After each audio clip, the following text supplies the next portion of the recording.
I hope everybody can see my screen. We're good to go here. Just want to welcome everyone. Ray Bendisi from Tech and Learning. I want to thank everyone for attending today's Tech and Learning Future Proofing Your District Plan Conference. Hope everybody's been enjoying the morning so far. A special thank you to our sponsors. Hang on a second, I'm trying to go through here. Our sponsors, obviously, Catch-On and other sponsors, Classcraft, FileWave, Global Teletherapy, GradeCam, and Sanford Programs. And thank you to all of our association partners. I also want to say today's virtual conference is focused on taking the lessons learned from our current remote learning programs to create long-term plans that support effective teaching and learning both online and in person. I want to remind everyone to log into the Conference Hub by using the link sent in your confirmation email. Once you are logged in, you can visit a sponsor booth to learn about offerings and book a meeting or live chat with them. You can see your personalized agenda. You can network with more than 1,000 of today's attendees via the registered directory and the chat features. You can access all the conference resources in the download session, and you can win prizes. Throughout the Conference Hub, you'll find several buttons to enter yourself into our passport to prizes. Please visit all of the pages using the navigation bar on the top of the page. Every time you find a button and fill in the form, you will earn one entry into this raffle. All entries are eligible for a series of prize drawings, but only one prize per participant. You can enter once for every button you find. And winners will be announced via email at the end of the conference. Before we begin, I'd like to cover a few quick housekeeping items. If you have any questions for the presenters during the webinars, please submit them through the Zoom chat feature. Please know we capture all questions and our presenters are happy to answer them as time permits. Today's slides and additional resource materials are available and may be accessed within the Downloads tab of the Conference Hub. We encourage you to download any of the resources or links that you might find useful, and please be sure to use the conference hashtag TLTechLive in any social media posts. So once again, thank you for being here, and please join me in welcoming our speakers today, Monica Cougan and Neal Weaver. Sorry, I'm going to stop sharing my screen and hand it off to Monica. Sorry. Great, thank you, Ray. Good morning, everyone. It's still morning, I believe, and I want to thank you for joining us today. We are very excited to be here. We know how busy it is for everyone, and I'm super excited to see over 100 folks joining us. That's just great on a Friday. I'm Monica Cougan with ENA and Catch-On. For those of you that do not know ENA, we've worked closely with the education community well over 20 years, empowering communities with innovative technologies from internet access to cloud, security, communication, and much more.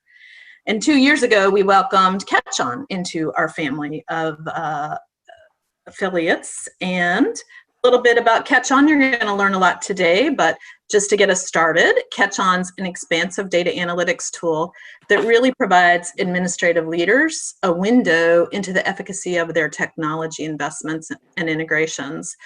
Catch-On is really designed to engage the entire leadership team in data-driven dialogues and to spur those dialogues that really get us to results. Using Catch-On, districts are able to really evaluate and manage their software, look at their subscriptions, see and vet things for student data privacy, and inform training. But today, what we're really going to look at is we know how important visibility into analytics is and technology usage, even more so now that we're working in remote learning environments, and we feel that's really important. So today we're going to explore some of the engagement trends we've seen among districts across the United States and through the lens of Catch-On, and as well as explore really with Neal how he's seen some of those similar things happen in his district. He's going to dig a little bit deeper.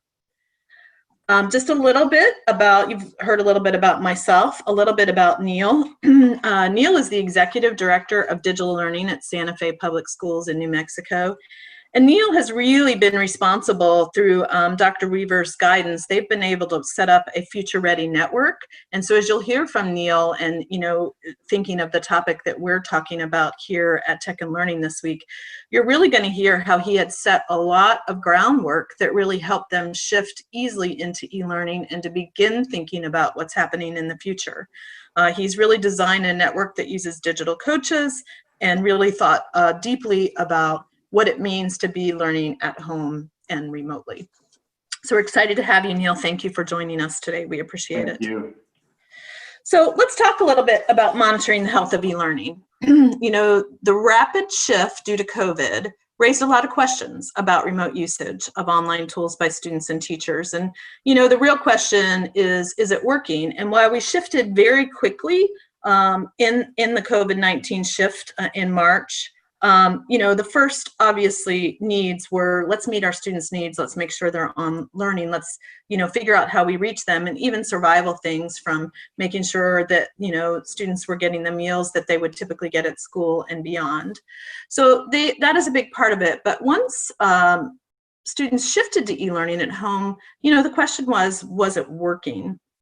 So at our group, we were sort of interested in looking at what's it look like right now at home. So we jumped in and we looked at about 500,000 students out there based on actual data and school usage to look at the trends. We really kind of wanted to see what was trending. So I'm going to share with you initially some overall trends that we saw. So if you look at this chart, the most important thing to look at is clearly there was a 70% drop in mid-March from what was happening during the school day. So that's a significant drop, 70%, less engagement, 70% movement.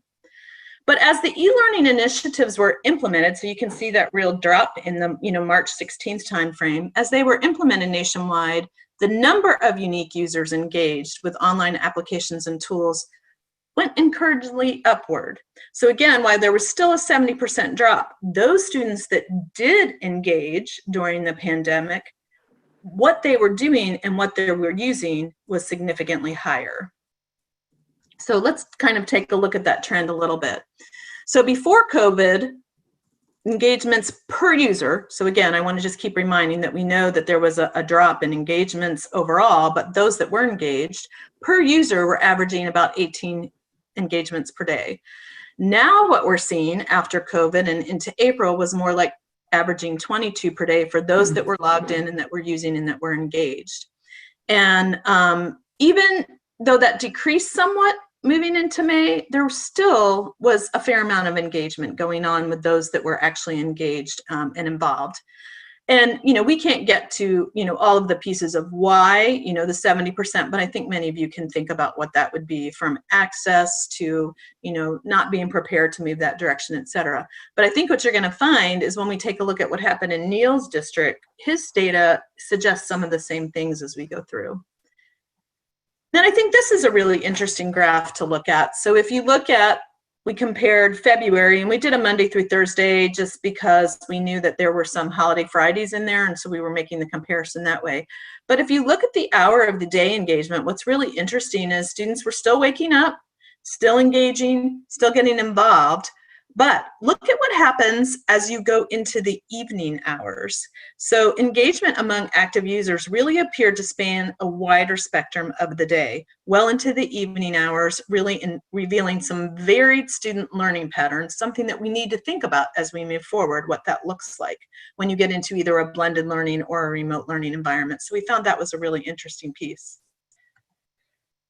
So just some e-learning, insights. The data suggests that those students that were able to access online resources were more engaged as they began to work with those online resources, and that there was a higher rate on the weekends.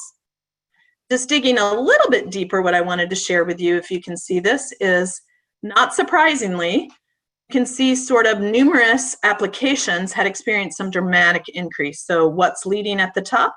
Zoom. This was since May. I don't think that surprises anyone who's involved today. There's been a lot of folks on Zoom and a lot going on with that.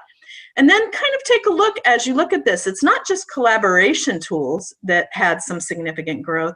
Now you see BrainPop Junior, and for those of you that are familiar, BrainPop, these also started to grow. and really kind of among those users, really looking at not only collaboration tools, but productivity tools and curriculum and learning tools as well. And so again, we saw that the overall number of students online has decreased during the pandemic, but hundreds of applications are experiencing significant growth in both utilization and numbers engaged. And some are experiencing growth even as the numbers of users accessing them has declined. So we do know that people are figuring it out and doing some things. There's a lot to learn, but we just felt that was a really interesting overview to take a look at. And so Neal, what I want to do now is pass this on to you so you can talk about, as a direct school district, what did you see happening in the process, and how much of what you saw, how did you go through this, and then what did you see that's similar to what we saw across the nation? Are you there?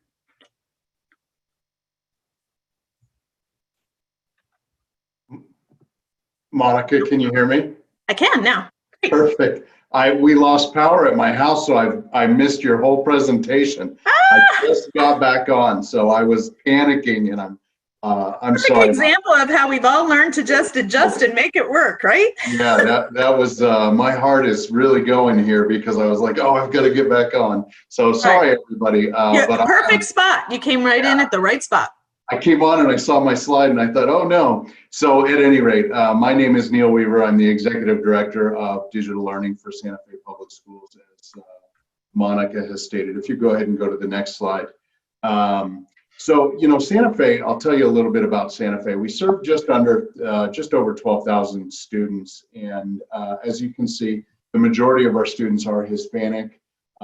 We have ELLs, so English language learners, almost 25%. So that's a really large population of English language learners. Free and reduced lunch percentage is pretty high. And, all but 2 of our school sites, so 24 out of 26 school sites are Title I schools. With that, it seems like a pretty homogeneous group, but, our Hispanic population brings a rich culture. So we have native New Mexicans, and we have migrant population. So I mean, we have a real rich culture in our student population. Go ahead and move to the next slide. What I'll tell you is that over the last 5 years, Monica talked about laying the groundwork, and we really have laid the groundwork to be ready for our response to COVID. We've really worked on increasing our networks, speed, safety, reliability, just really building a network that is more responsive to current and future educational needs. Next slide. The second part of our work to be prepared is really looking at the classroom equipment and our student devices. I'll talk about student devices in a little bit. So what I'll tell you about right now is pre-COVID. We've had interactive whiteboards, document cameras, teacher laptops, school computer labs. We're in the middle of a project of reinventing our school computer labs so that instead of static rows of computers, which really aren't effective anymore, we're working with each school to meet the needs that they have in creating a more engaging computer lab. Some of them focused on robotics, some of them focused on Chromebooks. Pre-COVID, all of our 7+ grade students, so 7th through 12th grades, had a Chromebook to take home. And then all students in grades 6 and below had access to a device within a classroom. Go ahead and go to the next slide. Probably the key to our program has been the support and professional development that's provided by our digital learning coach program. And Monica mentioned our DLCs. We have 16 DLCs currently, and really they're the boots on the ground support for our teachers in schools. And since COVID, they're really providing that virtual support as well. So these guys really help. They're co-teachers. They respond to questions, both technical and pedagogical in nature, and they really are the key to ensuring that technology integration becomes part of the culture of each of our schools. So they're an integral part of the leadership team within the school in ensuring that technology is being integrated. You go ahead and move to the next slide. So now I'll talk a little bit about what we've done since COVID. And it's been sort of a fluid event. I'll talk about a little bit of the timing and how that impacted the decisions that we made. The first thing that I'll say, as Monica advances to the next slide, the first thing that I'll say is that we really had to focus on access. And as we were developing this plan, we really started to think about how can we meet the immediate needs of our school district and our students, but also build out skills and a program and support mechanisms and the like that could live on. So we didn't want to think of this as an 8 to 9 week, let's get to the end of school because this is an emergency. We really wanted to think about, as we move forward, how can what we're doing now be carried into next school year and the school year after in order to make a more effective learning environment. Go ahead and move to the next slide. So with that said, this really was about change management, and I love this slide in that it speaks to the fact that everybody's a fan of change unless it happens to them, right? So, hey, I love change as long as it's not me who has to change. So it really was a shift. We were lucky in that none of us had choice in this, right? We were forced into a situation in which we were 100% online. Teachers didn't have a choice to go back to their classroom, be live with students face-to-face and things like this. So change was kind of an easy thing because it was something that we were forced into, and it wasn't the district doing something to teachers and students. This was, a global pandemic, a global emergency that we're responding to. Next slide, please. So, I wanted to talk about activating a business continuity plan before I get into what we do with our students. Our first, from a technology perspective, our first thought was activating this business continuity plan that we had put in place. And when I say that, we may not be in schools, physical school buildings, but teaching had to continue, payroll had to continue. We still have human resources issues. We still have hiring needs and different things like that. So our first and foremost goal was to get our employees to be comfortable working in whatever condition they would be working. We still had some employees who were reporting to work, social distancing and all that stuff was in place, but we also had many of our employees who would be working from home. Our next step really was looking at access for teachers and students. And I'm not only talking, I put a picture here of a Chromebook and access to the internet, but it goes deeper than that. And I know that everyone here knows that. But our primary goal, and I'll talk about schedules on the next slide. You can go ahead and move to the next slide, Monica. I'll talk about the devices first, because as I stated, our K through 6th graders did not have devices.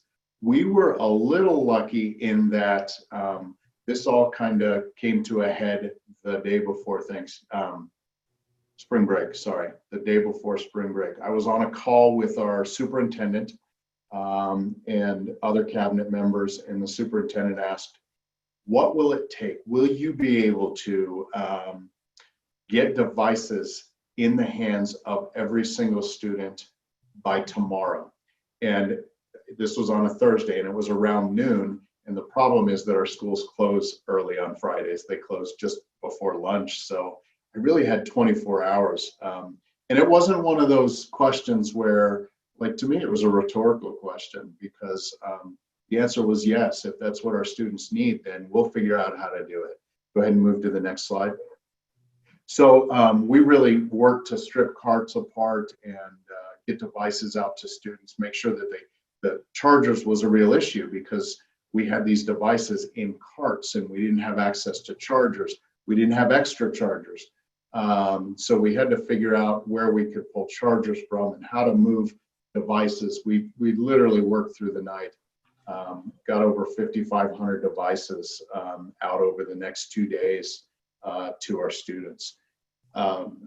Back up just a little bit, like I said, spring break was started the next day after Friday, which was fortuitous for our district, because our my digital learning coaches really spent the next week, which they should have been on spring break as well, but they spent the next week putting together a week-long professional development for teachers to understand the all of the aspects, both technically and pedagogically, of what will it take to transition 100% to an e-learning model, which our school district is not.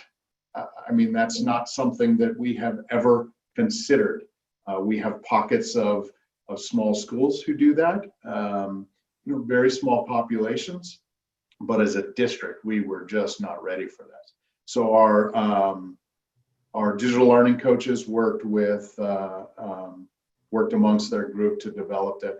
I really have to give kudos to that team. They likely put 30 or 40 days worth of work into 9 days over spring break, working both weekends and 10, 12-hour days to get this professional development moving. Go ahead and move to the next slide, please.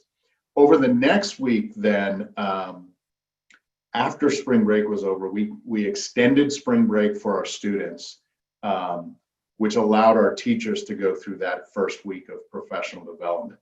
While teachers were doing that, principals had a couple days of PD about how to work with teachers in an online environment, and then spent the rest of the week with their school staff, secretaries and counselors, reaching out to every single one of our students in the district to let them know what's going on.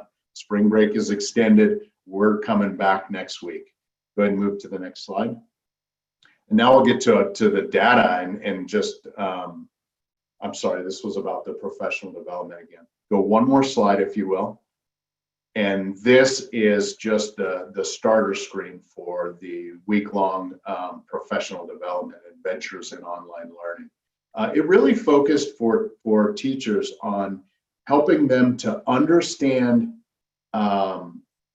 what it would take. So we had them practice this, we had teachers practice the skills that students would use in communicating, in uploading assignments, in creating videos, recording themselves, both video and audio, and just all these different things. So it wasn't just a sit and get, it was an interactive, maybe 30 minutes of learning, followed by 30 minutes of practice.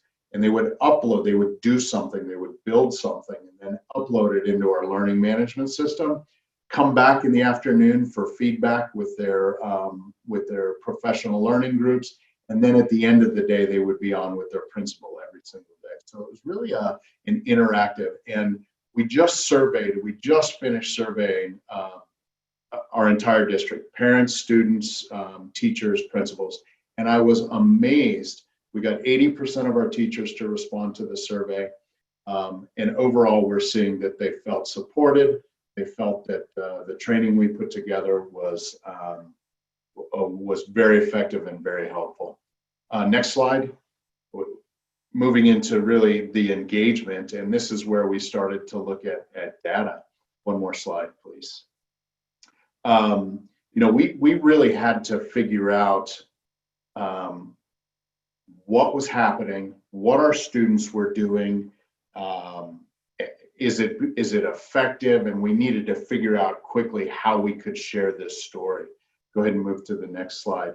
You know, one of the very positive things was our superintendent came out and she said, you know, this is going to be rough. We're going to make mistakes. This is brand new to me. It's brand new to you as a teacher, as a student, as a parent, as a community. We are dealing with something that we have never done. So setting that stage, and I think her exact words were, hold on to your hats, because this is going to be something that we've never experienced. And it was good that we set that message up front. We really had to dig into the data and see what was happening with our students in a way that we've never had to use data before. And for that, I'm thankful. I mean, it gives us a view into what our students are doing that we have never seen before. So here are some of the statistics that we were able to capture. If you look at the far left column, that shows pre-COVID. So that was our last full week of instruction. That was traditional, normal, whatever you might want to call it. And then we go through our next 5 weeks on this slide. And you'll see that there's some significant spikes, and then it starts to trend down. What we did notice, and this matches with what Catch On has seen, is that while our instances of engagement have continued to, and we're closed for the school year now, our school year officially ended, while in those last 8 weeks of school, while our instances declined a little bit each week, the time that students were spending and the quality of work reported by our teachers was increasing. So we were finding that students may log in or may engage less, but that engagement was more impactful. It was more engaging activity within the classrooms. Go ahead and go to the next slide, please. Some of the things that we we're looking at is, just here's a picture directly to our Catch On portal, and it just shows how many devices are engaged, how many students are engaged, unique users. So that's a really important look. How many unique users on a daily basis? This is just a screenshot. Obviously, it's not a live.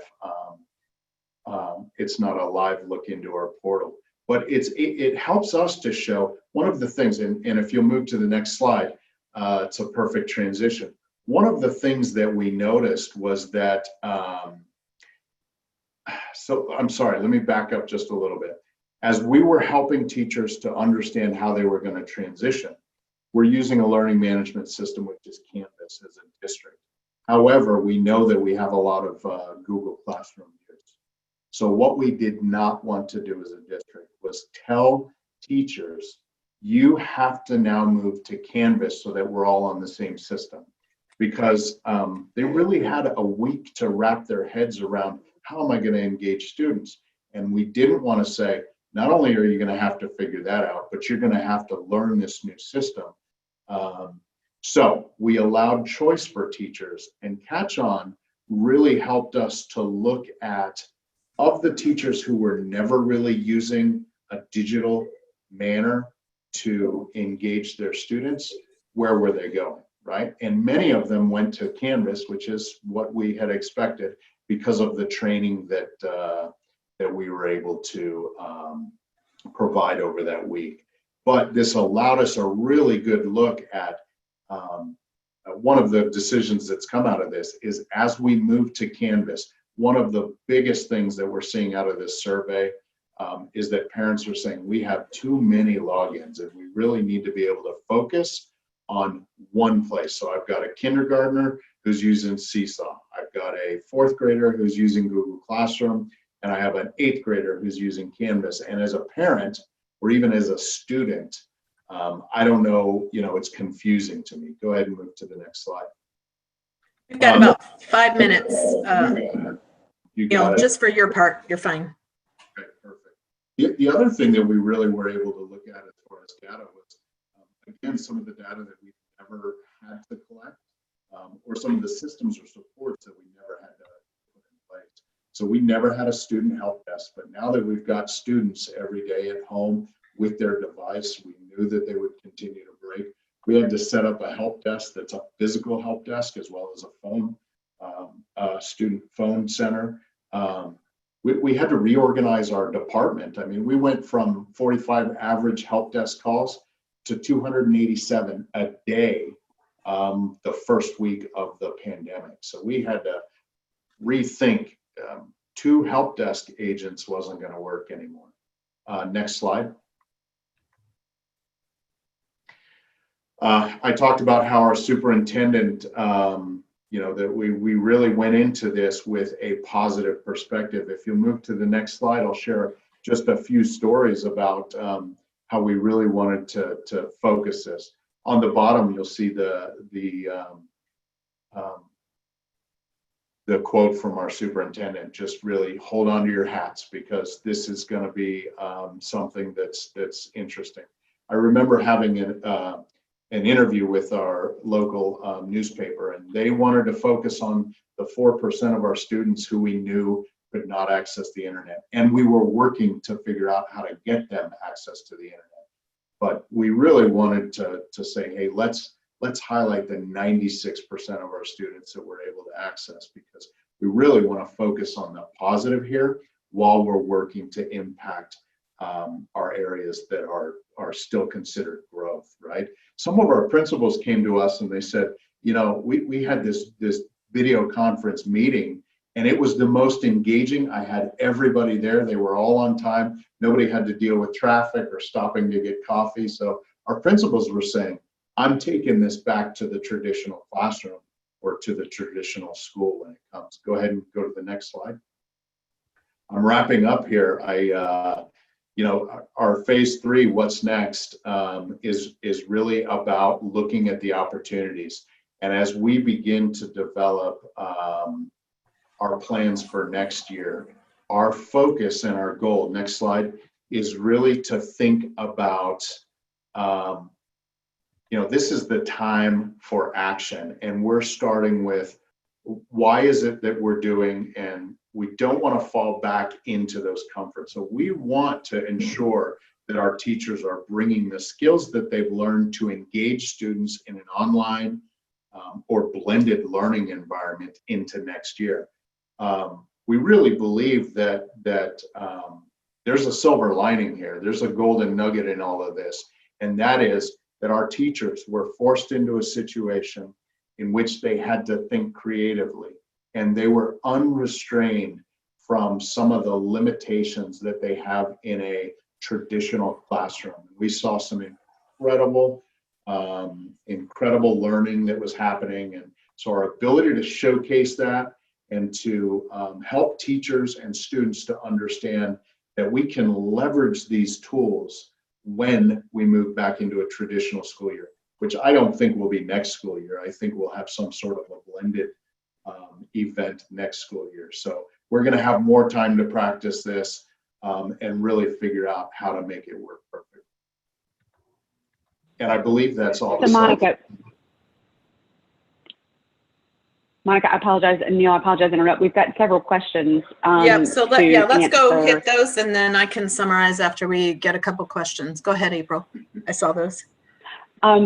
So Lauren Tavera has asked, moving forward and into the fall, will teachers still have a choice in what platform they use, or will your team take the time this summer to get everyone trained on specific platforms, i.e. your LMS Canvas, so that all will be using the same thing? Yeah, we're hearing from, so I'm part of a group of CTOs that gets on a phone call every Friday. There's about 35 or 40 different school districts, and we're hearing that this is a nationwide request.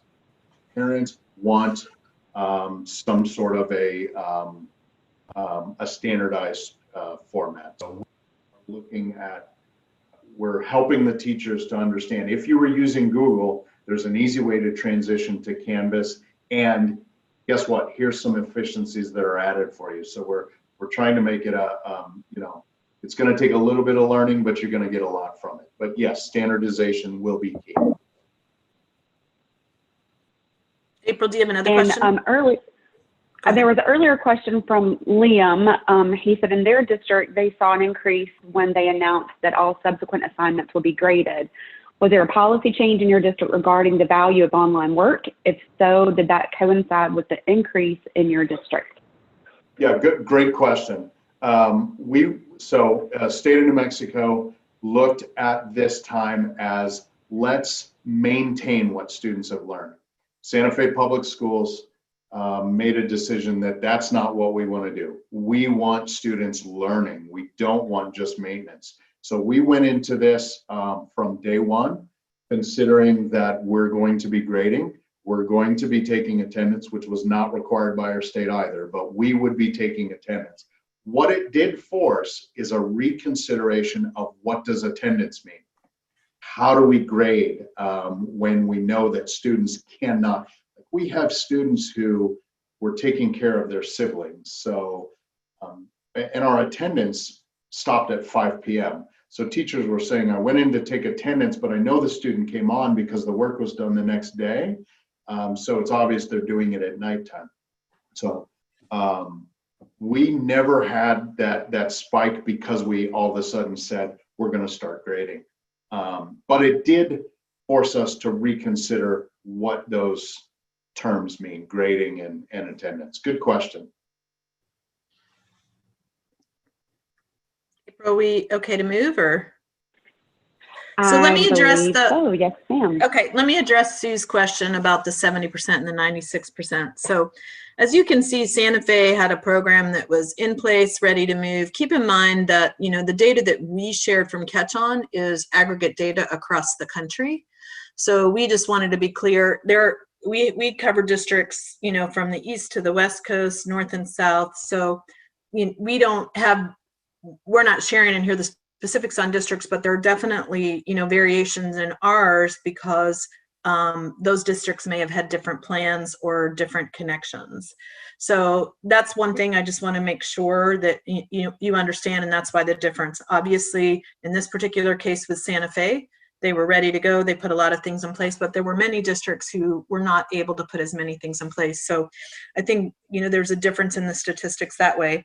One thing before I sort of summarize on our end that I really want to share that I failed to share up front, Neal, is for those of you who are familiar with Consortium for School Networking, you can see what a great job that Santa Fe did in putting this all together. So Neal Weaver and his team were responsible for receiving the Community Leadership for Digital Equity Award last week with COSIN, and you can see why they've done a lot to really do that. And Sue, thanks for continuing to put those thoughts in there. You're right. There's a lot of things that happened in districts that really moved how that. But anyway, Neal, congratulations on that, and to your whole district and your community for that work that you did. Clearly, you deserved it. Just a couple things I want to say before I wrap up, and just in summary, a little bit about Catch On. You've already heard some of it, but this is what it does. It really looks at 4 key district analytic dashboards for you, from total users to active devices to total cost and trending applications. And I think that I saw one question that looked at privacy. How do we maintain privacy and manage that? So with Catch On, you're able to look at what's happening on your devices, and you can really evaluate usage trends. So in the trending apps, which I'm going to show in just a minute, it really allows you to see what applications have been used. And Neal, I don't know if you said this, but I think you said this in a previous piece, and I know I've talked to other superintendents and CTOs that have said this, particularly when things went home to remote learning, teachers were excited about free opportunities and things that are out there, and those were starting to show up that may or may not have been approved by the district. So did you run into that at all, Neal?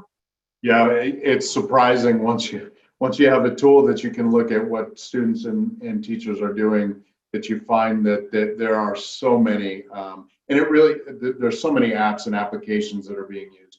It really made us think about privacy, security, and thinking about how do we manage the request process and the vetting process, and putting together lists for, if I'm a kindergarten math teacher, what are the set of applications that students and teachers should be using.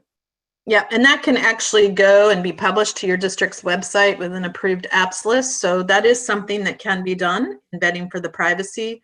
A couple other things just to answer some questions I saw throughout the presentation. Some folks asked about, can teachers see this? So you can get to the class level and the time of day. So you can actually really look at sections and course and section metrics. So teachers can take a look at how their classes are doing and really time of day and when applications are being used. So Catch On does afford you that opportunity. In general, Catch On has been working either traditionally or in the e-learning, allowing you really to see there's over 3,000 applications that have been curated. We're working on Google integrations and works on multiple operating systems. Those of you that are interested, if you're still in session and you want to try Catch On, we are allowing folks to kind of take a look at it over the next 30 days. I think there's still 30 days left till the end of the year. So for those that are in, I know a lot of schools aren't in, and I know a lot of schools are really offering some summer programs. So this is open to anyone who wants to take a look at that. And then finally, as the funding comes forward from the Education Stabilization Fund, we were able to verify that folks that are really looking at a way to measure their blended learning and their remote learning will have the ability to do that, and Catch On does fall into these categories as something that can be utilized as folks go into the fall with their funding. April, I don't know if you want to say any more about reaching out to you if folks have questions or they want to learn more, or if there were any questions left in here. And if you want to pop open your video and say hello to everyone, please do. Sure, I will. So yes, I'm April Hughes, one of the Catch On ASMs, and we would welcome the opportunity to speak to anyone if you have questions. We can, of course, engage Neal and his team and any of our other customers around the country.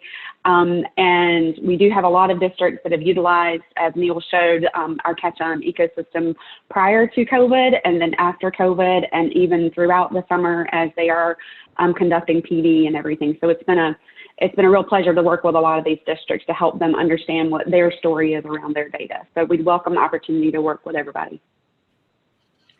And is there are there any other questions that came up? I'm going to put this in chat. Someone asked for this, I believe. So let me get that in there.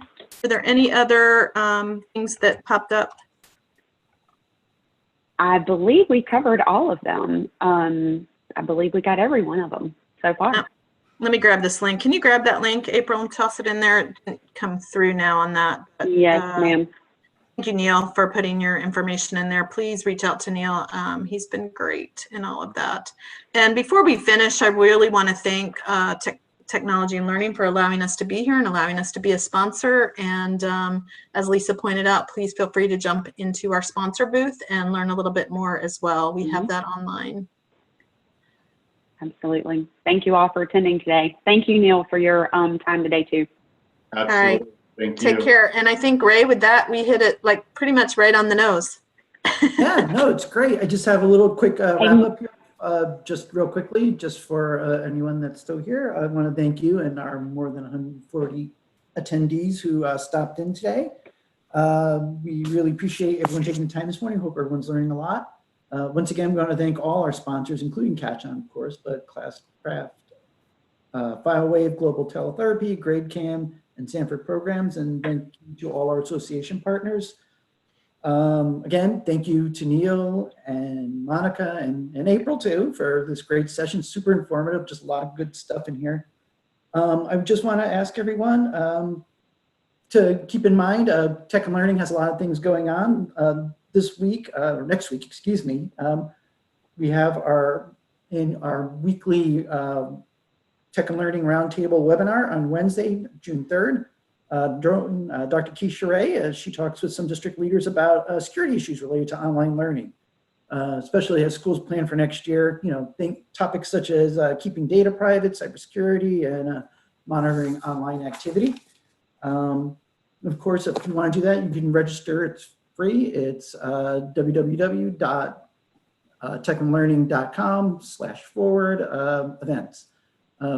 Once again, we thank you everybody for being here today, and we hope you enjoy the rest of the conference. Ray, one really quick question before we go. A couple of people asked about the slides. Is that something we can post? All the slides and all the resources, I believe, will be available at the end. If you share your decks, we can make sure they will be in the download section. Okay, so do I send that to you directly, Ray? You know what? I'll email you. Or Okay, perfect. We'll have our people, the people that connected, we'll take care of that, okay? Yeah, and thank you. Thank you all for participating in your chat. And we look forward to learning from everyone in this new learning adventure as we go forward. Neal, thank you. April, thank you. Absolutely. Thank you, Have everybody. a great day, everyone. Thank you.